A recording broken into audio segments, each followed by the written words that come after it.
Hello, and welcome back to episode 51 of Katawa Shoujo. Let's begin.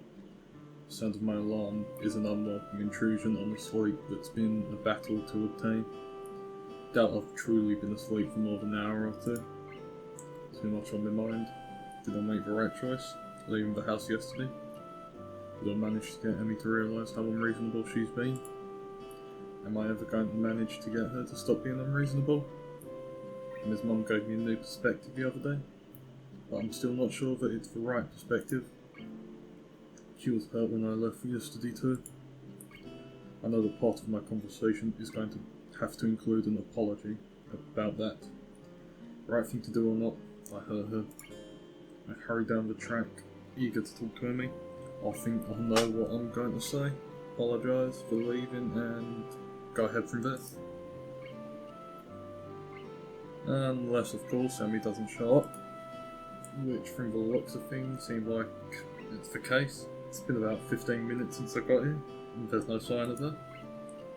She's never late, not unless she's sick, which is unlikely. She probably just doesn't want to see me right now.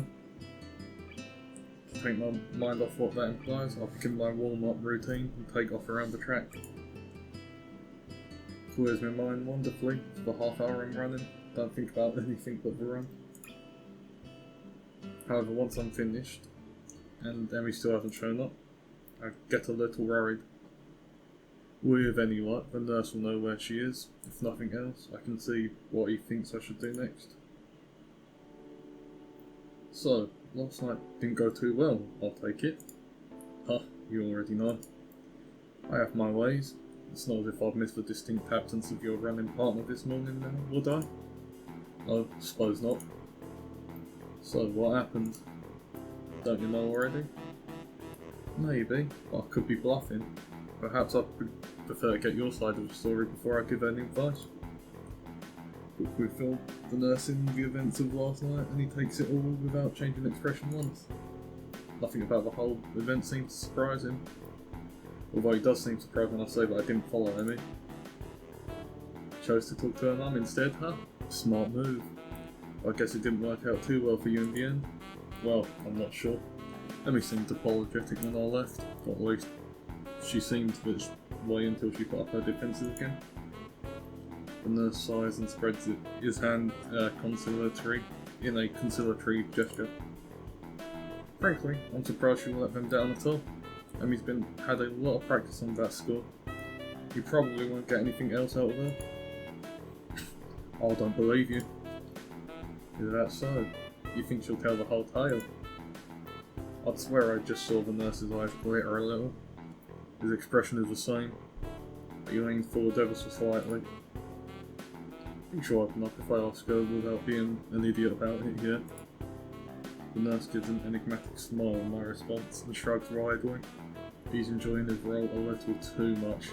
He's getting a bit too big for his boots. That's the real trick, isn't it? Are you sure you know the right way to approach this subject? I can guarantee that Emmy's going to try her hardest when last night didn't happen. It will be painfully awkward for both of you, but it will also be a lot safer than trying to ask her about the whole story again. Could go worse this time. Are you ready for something like that? Sounds like a challenge. Well, he doesn't believe for a minute that I'll be so bold. He actually felt a little insulted by his lack of confidence in me. Of course I'm ready for that. I'll love it. My outburst gets a raised eyebrow response. Well then, good luck. Let me know how it all turns out. The way he delivers his parting shot with the same smirk as usual. I actually think that the nurse wants me to succeed. I resist the urge to charge directly to Emma's room to prove the nurse wrong. I've gone in half-cooked before, and the results were less than stellar. If I'm gonna do this, I'll need to figure out exactly what I'm going to say. And how I'm going to say it. Something to think about in class. Sure enough, by the time lunch rolls around, I think I actually have a good enough idea of what to say. I can do this. Bell rings. I'll grab my lunch and dash up to the stairs, eager to be there first. I'll need to ask for him to leave, and I need to. Hi, Hisao. Sorry I wasn't able to run with you this morning. I overslept. Somehow, both Emmy and Rin managed to get to the roof before me. Oh, that's no problem. Last night was kind of draining, I guess. And his expression doesn't alter in the slightest. Yeah, sorry about that. I've had such a weird morning since then. Oh, really? And he proceeds to make small talk for the rest of the time. I can barely get a word in edgewise. As soon as I find myself interjecting with a sort of back and forth dialogue that seems to have defined our early relationship. Our reading has been a bit dodgy. Not going to get anywhere on this problem during lunch, obviously. I can respect that. And he doesn't want to accidentally pull Rin into things, and that's fine. Not that I think Rin would notice, but I can at least respect that sort of rationale. I try a different tactic. Hey Emmy, what are you up to after class? I was thinking we could go somewhere for dinner or something. Emmy looks genuinely remorseful.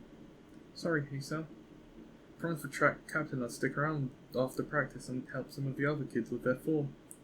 I'll have to be some other time. Yeah, sure.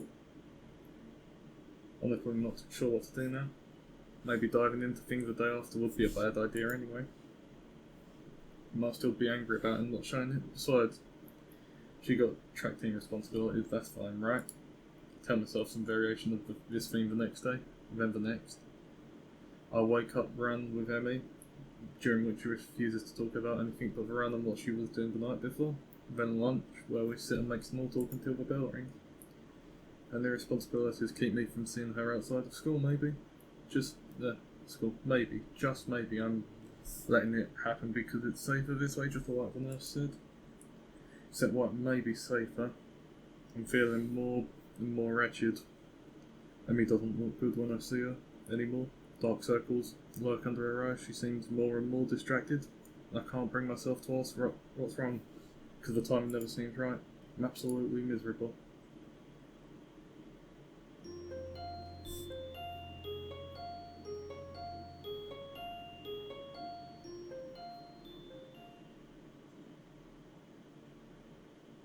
Another lunch comes. I trot up the stairs to the rooftop like a condemned man. Rin is up there, but Emmy is not. Immediately worried that something's happened to her. Maybe the lack of sleep finally made her collapse, or something worse. She seemed pretty tired out after our morning runs. Maybe she fell asleep and didn't even make it to class. Hey Rin, where's Emmy? In response I get a rather penetrating look from Rin, and something approaching a frown appears on her face. Is that information really important? I think so. She's usually here with you, isn't she? I don't know. I have no way of being sure. I can confirm that she is, in fact, usually here with you when I come up. Well, she isn't now. Does that worry you? Kind of. That seemed to end the conversation, and the point became moot anyway because Emmy bound through the door with her usual energy. He sounds kind of worried about you, Emmy. I don't think you can decide, or maybe I just don't believe him. But I think I'm going to go somewhere less awkward now. I'm so surprised by him being so suddenly forward about, well, anything at all, but I merely watch her head through the door. Emmy is similarly surprised, and colours slightly crimson as she stares open-mouthed at me. It occurs to me that I probably should say something, finally to break the awkward silence that has suddenly descended. It's because you weren't here yet. I was worried about it. Why? You're usually here, so I was worried that something had happened to you. This isn't the first time I've been late, you know? Did you get worried all the other times too? Not really. Emmy seems amused by this. Don't know why, but that kind of pisses me off. So why was this time an exception? Maybe it's for the light teasing tone of the question, but something in her response pushes me to be honest. I can't help but snapping at her when I say it. Because you've been worrying me ever since dinner at your house, that's why. Now it's in the open, and then his eyes are wide, and she looks like she wants to bug, but she doesn't. Ah, still on that, I see. What? You think I'm just gonna forget about it? You threw me out of your house. We've been going on for almost a week, pretending it never happened. I didn't see you bringing it up either, you know? I know. I'm sorry that wasn't the case. We have to address it, or we'll just keep up this whatever it is we've got right now. It's killing me to look at you. It's killing me to look at how you look right now. Did you know that? Those circles under your eyes and that distracted look in them. I can't help worrying that I've caused it somehow. You haven't, trust me. Well, I haven't helped either. Keep pushing you to tell me things you aren't ready to tell me. Maybe I was wrong to try getting your mother to help me out, but I've been so worried about you that I didn't know what else to do. Well, you don't have to be worried about me anymore, okay? I think it's pretty clear we're not right for each other, so maybe we should just stop. Her face is twisted up as she says this, like she doesn't want to say it but forces herself to anyway. You don't actually want that, do you? Yet you can barely bring yourself to say it. Anyway, it won't keep me from worrying about you, care too much about you, just to see you stop on command. You don't want to tell me what's wrong? That's fine.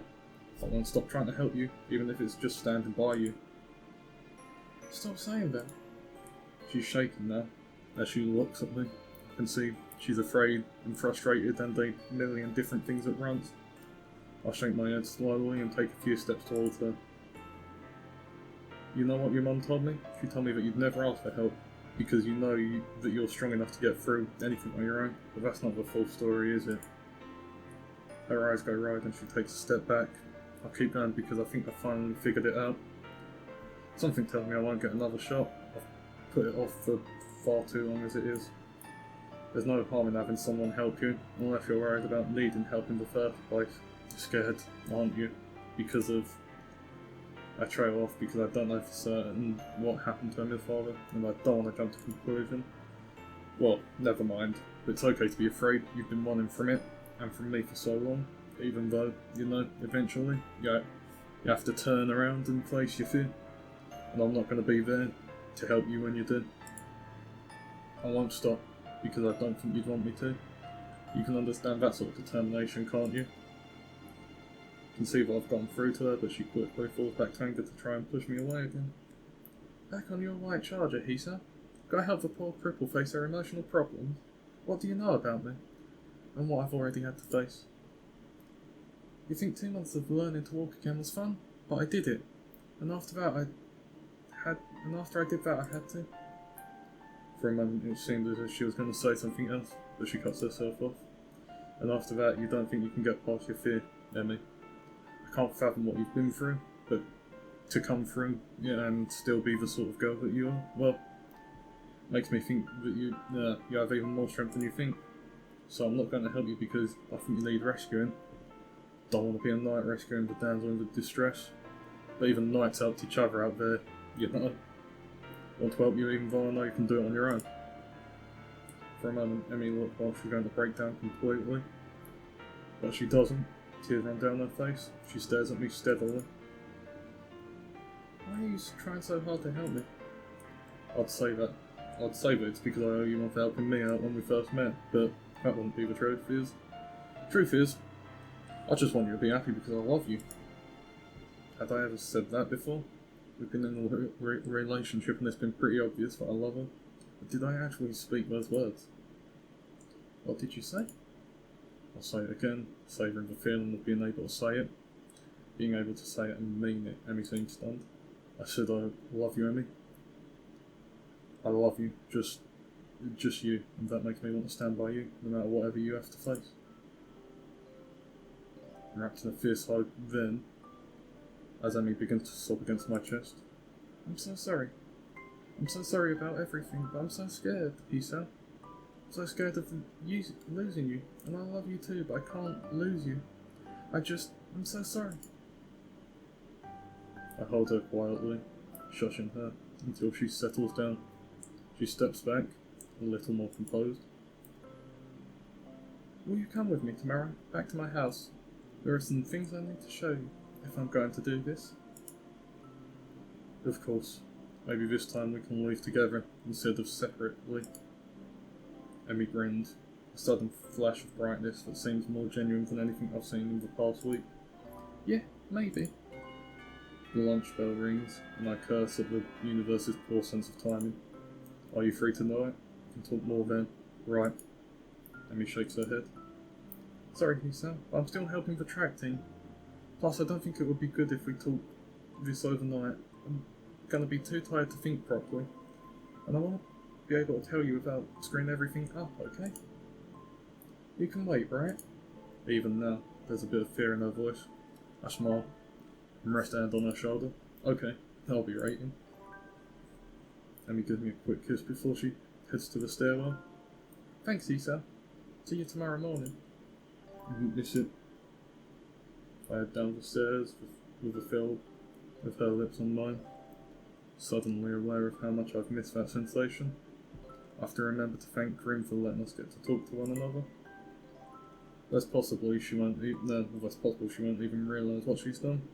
Still, if not for her, I doubt I'd ever have been able to confront Emmy again. Guess I need more help than I realised. Tomorrow, however, I need to stand alone through whatever Emmy's trying to work herself up doing. I'll be up to the task, I hope.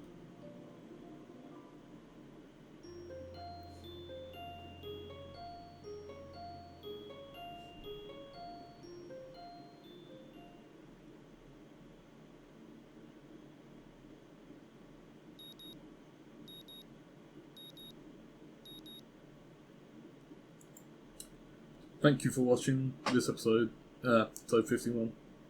Today I'm going to end it here. And yeah, catch you in the next episode. Goodbye.